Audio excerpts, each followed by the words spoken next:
आज़ाद जम्मू कश्मीर कानून साज असम्बली के जनरल इंतखाबात 2026 के दूसरे मरहले की बात की जाए तो जनाब मुजफ्फराबाद डिवीज़न की 8 और मुहाजिरीन की 12 नशस्तों पर पोलिंग अमल मुकम्मल होने के बाद वोटों की गिनती का सिलसिला जारी है और आखिरी इत्तलात तक नून लीग आगे है। और इस इंतखाबी अमल के दौरान जहाँ मुख्तलिफ हल्कों में कांटेदार मुकाबले देखने को मिल रहे हैं, वहीं चंद मकामात पर बदकिस्मती से सियासी जमातों के दरमियान पुरतशद्दुद तसादुम, फायरिंग और नाखुशगवार वाक़यात भी रिपोर्ट हुए। जबकि पाकिस्तान पीपल्स पार्टी की जानिब से नून लीग पर इंतखाबी धांधली और बेज़ाब्तगियों के संगीन इल्ज़ामात आयद करते हुए नताइज को मुस्तरद करने का इशारा दिया गया है। जबकि नून लीग की क़यादत ने इन इल्ज़ामात की सख्ती से तरदीद करते हुए इसे पीपल्स पार्टी की सियासी नाकामी से ताबीर किया है। पीपल्स पार्टी क्या सोच रही है, नताइज तस्लीम न करने की सूरत में लाहे अमल क्या होगा? Secretary general Pakistan Peoples Party Nayyar Bukhari sahab हमारे साथ मौजूद हैं। उनसे बात करते हैं और जानते हैं कि पीपल्स पार्टी की हिकमत अमली अब क्या है। नय्यर साहब, बहुत शुक्रिया प्रोग्राम में शिरकत करने के लिए। सर, कहिएगा कि अब तक के नताइज आपके सामने हैं। पहले मरहले की तरह यहाँ भी नून लीग जो है वो जीत रही है।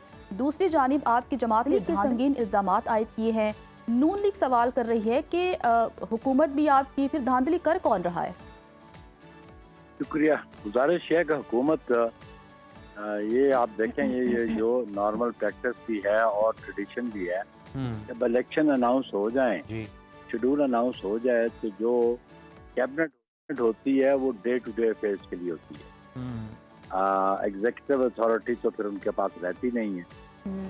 यहाँ पे कश्मीर अफेयर्स जो है वो ओवरलुक करती है, हेजेमनी उसकी होती है। मिनिस्टर उनका कश्मीर अफेयर्स का यहाँ पे मौजूद था। प्राइम मिनिस्टर का एडवाइजर वो यहाँ मुजफ्फराबाद में मौजूद था। चीफ मिनिस्टर पंजाब वो उनकी आमद थी इधर पे। तो गवर्नमेंट फंक्शनरी तो वो हैं। तो जो प्राइम मिनिस्टर आज़ाद कश्मीर को होता है उसके पास ऐसा अथॉरिटी नहीं थी। तो इन्होंने बाय फोर्स हमसे सीटें छीनी। उधर मीरपुर डिवीजन में, और जिनका क्लियर कट हमारे पास प्रूफ था, और उन्होंने हमारे साथ नेगोशिएशन की, मेरे साथ नेगोशिएशन की, राना सनौला साहब ने, अमीर मुकाम ने, और एक बेंचमार्क तय हुआ कि जी जहाँ पे आप उनके रिजल्ट देखें, पर्टिकुलरली मैं दो बता देता हूँ, LA9 एंड LA12, वहाँ पे पास पोलिंग स्टेशन पे अराउंड 40 पोलिंग स्टेशन LA12 पे हैं जिसका टर्न ओवर अबव 80% है। बाज़ जगह 99.2% है, बाज़ जगह 94%।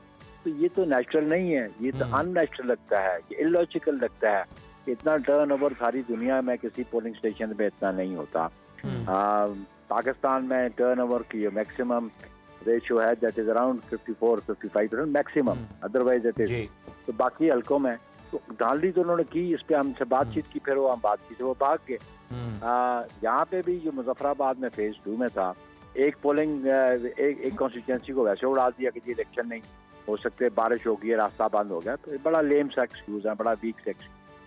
दूसरे में एक LA28 में 3 यूनिवर्सल जो है ना, जहाँ पे 54 पोलिंग स्टेशन है, वहाँ पे इलेक्शन नहीं करवाया। वहाँ पे पोलिंग स्टाफ नहीं पहुंचा 12-1 बजे तक। सो ये देखें इनकी कारकर्दगी, इलेक्शन कमीशन आज़ाद कश्मीर की, उसकी कारकर्दगी, इसकी एडमिनिस्ट्रेशन की जो लोग आपसे कर रही थी। बिल्कुल नय्यर साहब, ये मसाइल हैं जो कि रिपोर्ट भी हुए हैं, आप भी उनका तस्करा कर रहे हैं। लेकिन सर, अगर हम देखा जाए तो मुस्लिम लीग नून ये दावा कर रही है बढ़ चढ़ के कि अवाम ने पंजाब में उनकी कारकर्दगी को, बड़ी बेहतरीन कारकर्दगी है जिसको देखते हुए वोट दिया है। जबकि सिंध की बात कर लें, कराची की बात कर लें, तो वहाँ पर जो हालात हैं, इसकी वजह से कश्मीर की अवाम जो है वो पीपल्स पार्टी को मौका नहीं देना चाह रही है। आप क्या समझते हैं, कितना वजन है इस दलील में? वज़ीर इत्तलात भी बार बार ये बात कर रहे हैं पंजाब। बिल्कुल बात यह है कि 2021 का इलेक्शन जो था ना इधर आज़ाद कश्मीर में जी, तो उस वक्त इनको 5 सीटें मिली, फिर रिजर्व सीट मिला के तो 8 पे ये पहुंचे थे। 2024 में जो इलेक्शन हुआ तो मियां नवाज शरीफ साहब मानसेरा से इलेक्शन, मानसेरा और एबटाबाद एडजॉइनिंग है, वहाँ से मियां साहब 35,000 वोटर।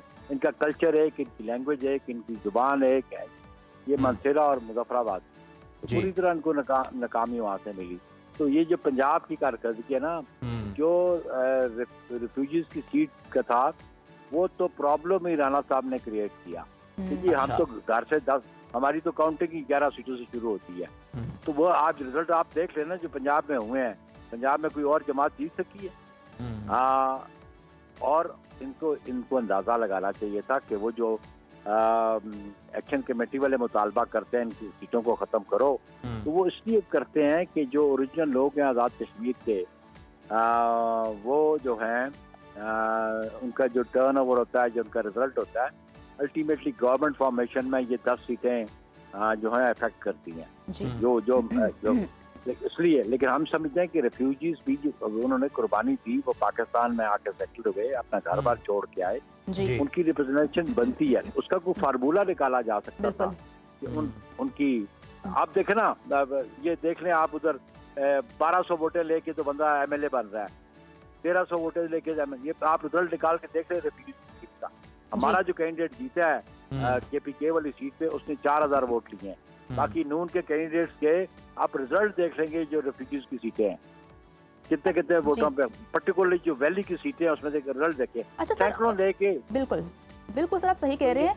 सर, सियासी माहिरीन तो यही कहते हैं कि जिसकी विफाक में हुकूमत होती है वही आज़ाद कश्मीर में हुकूमत बनाता है। माजी में हम यही देखते आए हैं। बिलावल भुट्टो जरदारी साहब ने इलेक्शन कमीशन के किरदार पर तशवीश का इजहार किया है। क्या पीपल्स पार्टी नताइज को मुकम्मल तौर पर मुस्तरद करते हुए एहतजाज का रास्ता इख्तियार करेगी, या आपकी स्ट्रेटजी, पीपल्स पार्टी की स्ट्रेटजी कुछ और है? देखिए, इसमें बुनियादी बात जो चेयरमैन बिलावल ने कहा वो बड़ा वाज़ेह कहा। मुजफ्फराबाद के जलसे में उन्होंने एक बात बड़ी क्लियरली कर दी कि मेरे वोट पे डाका डाला गया तो फिर आपकी भी उल्टी करनी शुरू हो। Is my chairman, I stand by. लेकिन इलेक्शन कमीशन की सूरत हाल ये है कि एक जो LA 12 का रिजल्ट है, ये चीफ इलेक्शन कमिश्नर ने रिजल्ट पूरे कंपाइल नहीं हुए तो नोटिफिकेशन जारी कर दिया। उससे रिजल्ट का नोटिफिकेशन से पहले मैं पर्सनली जाके मिला with an application as a secretary general of the party. उसने कहा जी मैं रिपोर्ट मंगा के करता हूँ, और 5 हल्कों के रिजल्ट दूसरे दिन आए तो पहली शाम को उन्होंने नोटिफिकेशन जारी किया। This is their conduct, you know. जी, अच्छा नैयत साहब, अगर हम देखें, ये तो चेयरमैन की बात हो गई, लेकिन राजा परवेज अशरफ जो हैं वो ये कह रहे हैं कि जनाब हमें पीपल्स पार्टी को वो ये मशवरा दे रहे हैं कि तीसरे मरहले का हमें बाइकआउट कर देना चाहिए। आप भी कह रहे हैं कि मुहाजिरीन की सीटों पर भी हमें एतराज़ इस हद तक है कि उसका कोई लाहे अमल जो है वो चेंज किया जा सकता है, कोई और फार्मूला अप्लाई किया जा सकता है। तो क्या आप इसी तरह की सूरत हाल के साथ, इल्ज़ामात के साथ तीसरे मरहले में भी कंटेस्ट करेंगे? इस पे तो मेरी क़यादत फैसला करेगी मुशावरत के साथ। मतलब it is not an instant thing, you know. Political decision मुशावरत से होते हैं और मेरी जमात में मुशावरत होती है। और ये आज रात को रिजल्ट्स अनाउंस हुए हैं। आज प्रोबेबली मेरी क़यादत इस पे जरूर मुशावरत करके फैसला करेगी।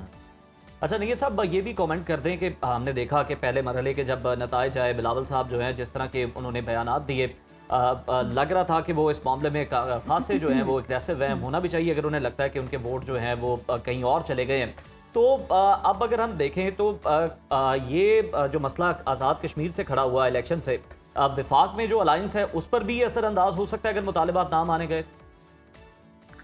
ऑब्वियसली देखें जी, 30 जुलाई को बड़ा क्लियर वर्ड्स में चेयरमैन ने बता दिया। अब उस पर मैं उसकी वजाहत क्या करूं, या उसको मैं इंटरप्रेट क्या करूं, आप जैसे भी समझें। लेकिन और मैं तो अपनी चेयरमैन की जो स्टेटमेंट है मैं तो उसको एक्सेप्ट करता हूँ, मैं तो उसके साथ खड़ा हूँ। इसलिए कि चेयरमैन ने जो एक वाज़ेह पैगाम दे दिया वो आप सुन लिया। बाकी थर्ड फेज का मुशावरत मेरी क़यादत करेगी। अच्छा नहर साहब, आज़ाद कश्मीर की सूरत हाल सबके सामने, आपने भी 12 सीटों का जिक्र किया। अब चूँकि अगर हम नून लीग के कुछ वज़रा की बात करें तो उनके कुछ स्टेटमेंट्स थे जो कि बहुत ही ऐसे थे कि जिस पे हो सकता है कि जो कलअदम एक्शन कमेटी है वो एतराज़ करे। पीपल्स पार्टी के जो चेयरमैन है बिलावल भुट्टो जरदारी साहब, उन्होंने भी कहा कि वो वज़ीर अपना स्टेटमेंट वापस लें, उस पर माफ़ी मांगे। आपको लगता है कि अगर नून लीग हुकूमत बना लेती है तो इस सारी सूरत हाल को कैसे जो है वो बेहतर किया जाएगा, या हो सकती है बेहतर कि नहीं हो सकती, या फिर इस चीज़ को मज़ीद दबाने के लिए नून लीग आज़ाद कश्मीर में हुकूमत बनाने जा रही है? देखिए, नून लीग की उसकी कैपेसिटी देखनी पड़ेगी कि क्या उनके पास कैपेसिटी है इस इशू को रिजॉल्व कर सके जब गवर्नमेंट बनाएंगे। तो असल तो ये देखना पड़ेगा ना, असल ये देखना पड़ेगा कि नून लीग आया डायलॉग की तरफ जाएगी कि नहीं जाएगी। या जॉइंट एक्शन कमेटी डायलॉग की तरफ आएगी कि नहीं आएगी। बिल्कुल। मेरे चेयरमैन तो कैटेगरिकली कहा, दोनों साइड को कहा, उन्होंने कहा ट्रूथ कमीशन बनाया जाए और उसमें बैठ के बात की जाए ठीक। और इस मसले का हल निकाला जाए। लेकिन जो नुमाइंदा जमात ने वो जो देखे ना जी, ये तो इलेक्शन से पहले कहा कि 10 सीटें तो हमारी पॉकेट में होती हैं, राना सनाउल्लाह की स्टेटमेंट है जी। तो असल गड़बड़ तो उनकी स्टेटमेंट से शुरू हुई और ये इन इलेक्शन का रिजल्ट जिस तरह ये रिजल्ट कराए गए हैं ये उनके इशू को इस्टेब्लिश करता है जो कंसर्न थे कश्मीरी अवाम के कि वहाँ पे पंजाब में धांधली की जाती है। फिजुल्लाह